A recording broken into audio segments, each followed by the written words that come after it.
Unha noite de lúa chea, nunha terrorífica casa, pensaban en un malvado plan.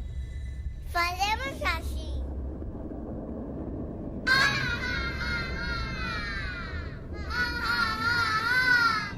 Dicían as bruxas.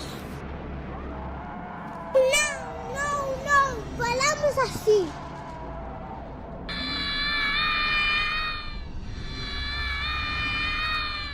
Dixeron os monstruos. Non, falamos así.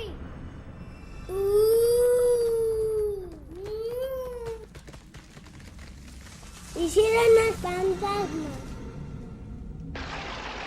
Non, falamos así.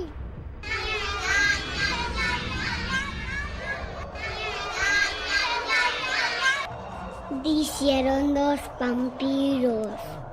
Esa noite saían da casa e nunca máis volveron. Tede cuidado, porque andan por aí. Si van a por vos,